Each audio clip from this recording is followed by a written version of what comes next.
Hey guys, what's going on? Have you ever wondered what it was like to ride a motorcycle? Or have you ever been curious about what goes through a motorcycle's head when you pass them on the highway?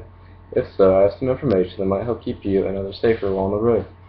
Um, I chose motorcycle safety because I ride a motorcycle and I find it very important that people are aware of things that might help keep them and us riders safer on the highway or in town or anywhere. Um, I'm going to talk about beginner riding, roadway safety, and why the road shouldn't be treated like a racetrack. So to start, beginner riding. Everyone starts out as a beginner rider. It doesn't matter if you've ridden dirt bikes, pet bikes, four-wheelers, anything. I mean, riding on the road is completely different. There's a lot more things to be aware of, like other cars, people, animals, debris on the road. A lot of it can make a big difference. So when you start out, it's recommended that you take the motorcycle safety course, which goes over all the basic skills that you'll need to be able to properly ride a motorcycle as a beginner. And there's more advanced courses that you can take after that that help keep even advanced riders safer while on the road. Secondly, when buying a bike, you need to take into a couple factors. I mean, what you're buying the bike for.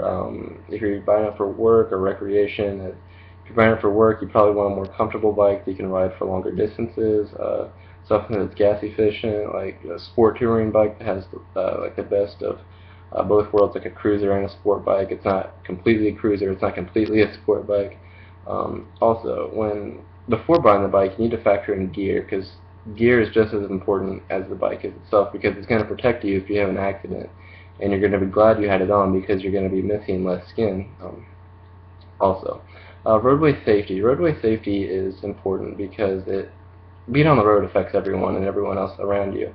You want to make sure that when you're on a motorcycle that you're being aware of other drivers and the drivers are aware of you because that's gonna mean you want to make sure they can see you and you're not riding in their blind spot. And motorists they need to make sure that they check their blind spots because motorcycles are smaller, they're harder to see, and they're more vulnerable because they're not in a car or a truck or something with a cage around them. Um, Another thing that is important to me that I should talk about is texting and driving. And texting and driving is dangerous because it takes your eyes off the road and you're looking down at your phone and you're not seeing what's ahead of you. And when I was at Sturgis last year, I saw a guy get ran over by a car while he was sitting at a stoplight on his motorcycle by somebody who was texting and driving. And he wasn't wearing a helmet, and also wearing a helmet gives you about a 40% better chance of surviving a head injury or not having serious complications with it if it's not a completely fatal accident in itself. But using your gear and being aware is really some of the most important things. Also, why the road isn't a racetrack, and this is probably why I would think most riders are injured because they're either riding too fast, they're riding too fast on a road they don't know, they're riding out of their abilities, they're trying to show off, or they're not just using common sense really. I mean, when you're riding, you don't want to be going too fast on a road you don't know. I mean, there might be gravel, debris, corners, and other stuff that you've never been on before, and you might not be able to handle them. Um, Also, cornering too fast. Cornering is probably the biggest reason. Cornering too fast, I mean, is probably the biggest reason why people crash their motorcycles because they're either coming in too hot, they can't handle the corner, they're not using proper technique going around the corner, which would be going from the outside in, where you stay on the outside until you get closer to the corner, and then you go in, and then you kind of go back out. And it lessens the sharpness of the turn, it helps a lot. But I mean, if you're going way too fast, there's not anything that can help you. But that's why you need to ride within your own ability. Also, you, people that try to do tricks and wheelies and stoppies and stuff like showing off, basically. I feel like that's another big reason why people wreck their bikes.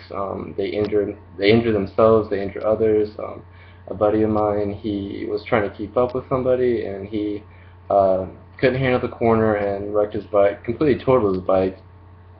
Um, Also, another friend, he was riding, and somebody tried to do a stoppie in front of him where the back end hit the front brake and the back end comes up, and he looked down and looked back up, and the bike was right in his face, and he crashed, and the guy in front of him crashed because they ran into each other. So if you're going to do that, make sure that you're in a closed area, a parking space somewhere where nobody else is going to get hurt, and you're not going to injure, or you're not going to crash into somebody else's car and ruin their property. It's a bad deal. So, anyways, if people would just be more aware of what's going on around them, like not following too close, using common sense when riding a motorcycle. When you're riding with others, make sure you're riding a staggered line, like this, so you're not right up next to each other, and you have more reaction time if there was something to go wrong. It's also don't text and drive for the motorists. I mean, I've seen people text and drive on a motorcycle, which I think is crazy and probably even more dangerous to themselves. But yeah, it's just the common sense, riding within your ability. Don't try to show off to your buddies. Don't keep up if you don't have the skill. When you're cornering, make sure to look through the turn so you're not going straight off into the road, because if that's where you're looking, that's where you're going to go. It's really just a few basic things: being aware and watching out for texting and people texting and driving, and you should be a little bit safer while on the road. Thanks for listening.